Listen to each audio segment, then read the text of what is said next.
রাজ্যের বেকার যুবক যুবতীদের জন্য খুশির খবর। শিক্ষা, স্বাস্থ্য ও পরিবার কল্যাণ এবং ল ইউনিভার্সিটিতে নিয়োগ করবে রাজ্য সরকার। মঙ্গলবার রাজ্য মন্ত্রিসভার বৈঠকে সিদ্ধান্ত গৃহীত। ইদানিং কিন্তু ধাপে ধাপে রাজ্যের বিভিন্ন দপ্তরে নিয়োগের ব্যাপারে একাধিক সিদ্ধান্তের কথা ঘোষণা দিয়েছে রাজ্য সরকার। এর মধ্যে মঙ্গলবার রাজ্যে বেকার যুবক যুবতীদের জন্য যে খুশির খবরটি ইতিমধ্যে ছড়িয়ে পড়েছে তা হলো রাজ্যের শিক্ষা, স্বাস্থ্য ও পরিবার কল্যাণ এবং ত্রিপুরা ল ইউনিভার্সিটি নিয়োগ করবে রাজ্য সরকার। মঙ্গলবার রাজ্য মন্ত্রিসভার বৈঠকে এই সমস্ত দপ্তর সমূহে নিয়োগের সিদ্ধান্ত গৃহীত হয়েছে। এদিনে ক্যাবিনেট বৈঠক শেষে মহাকরণে আহত সাংবাদিক সম্মেলনে রাজ্যের পর্যটন মন্ত্রী সুশান্ত চৌধুরী সাংবাদিকদের জানান, স্বাস্থ্য ও পরিবার কল্যাণ দপ্তর দন্ত বিভাগে 6 জন মেডিকেল অফিসার নিয়োগ করবে। স্বাস্থ্য এবং পরিবার কল্যাণ দপ্তরের অধীন 6 জন মেডিকেল অফিসার ডেন্টাল নিয়োগ করা হবে এবং টিপিএসসির মাধ্যমে সেটা নিয়োগ করা হবে। আজকের মন্ত্রিসভার বৈঠকে এই সিদ্ধান্ত গ্রহণ করা হয়েছে। আমাদের মাননীয় মুখ্যমন্ত্রী পৌরোহিত্যে, অন্যান্য ক্যাবিনেট মিনিস্টারদের উপস্থিতিতে এই সিদ্ধান্ত আজকে গ্রহণ করা হয়েছে। স্বাস্থ্য এবং পরিবার কল্যাণ। শুধু তাই নয়, শিক্ষা দপ্তরে 915 জন পোস্ট গ্রাজুয়েট টিচার নিয়োগের ব্যাপারে এদিনের ক্যাবিনেট বৈঠকে সিদ্ধান্ত গৃহীত হয়েছে বলে সাংবাদিকদের জানালেন পর্যটন মন্ত্রী। যে বিদ্যালয়গুলো রয়েছে তার মধ্যে একটা শিক্ষক স্বল্পতাও রয়েছে, পোস্ট গ্রাজুয়েট টিচার, এবং তার জন্য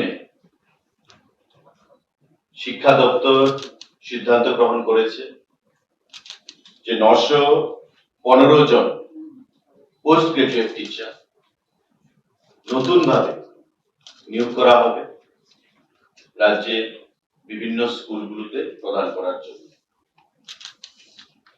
টিআরবিটি সেই রিক্রুটমেন্ট প্রসেস করবে এবং এই পরীক্ষায় বসতে গেলে 50% মার্কস পোস্ট গ্রাজুয়েশনে সেখানে থাকতে হবে এবং বিএ অবশ্যই সেখানে থাকতে হবে।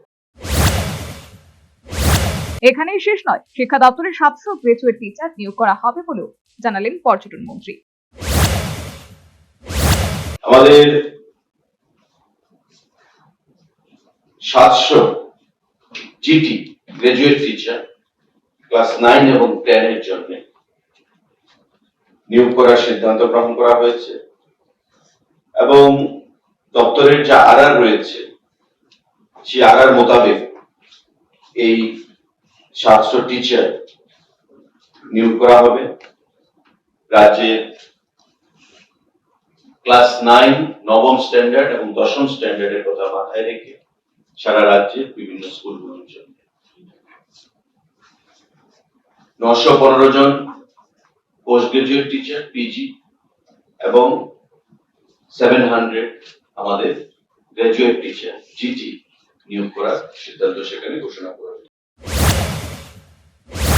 এছাড়া ত্রিপুরা ন্যাশনাল ল ইউনিভার্সিটির জন্য 26টি পদে নিয়োগের ব্যাপারে মঙ্গলবার ক্যাবিনেট বৈঠকে সিদ্ধান্ত হয়েছে বলেও সাংবাদিকদের জানালেন পর্যটন মন্ত্রী। National law university Tripura under higher education department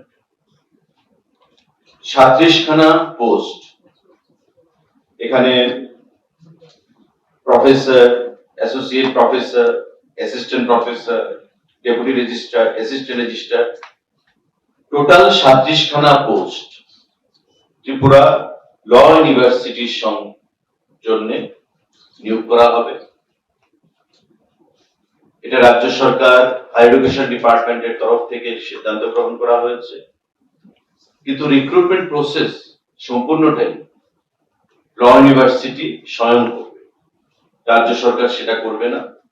ল ইউনিভার্সিটি নিজস্ব আরআর এর মাধ্যমে, রিক্রুটমেন্ট রুলস এর মাধ্যমে তারা নিজেরাই এই রিক্রুটমেন্ট প্রসেস বা প্রক্রিয়া সেখানে সম্পন্ন। সর্বোপরি বেকার যুবক যুবতীদের জন্য খুশির খবর। শিক্ষা, স্বাস্থ্য ও পরিবার কল্যাণ এবং ত্রিপুরা ন্যাশনাল ল ইউনিভার্সিটিতে নিয়োগের সিদ্ধান্ত নিল রাজ্য সরকার।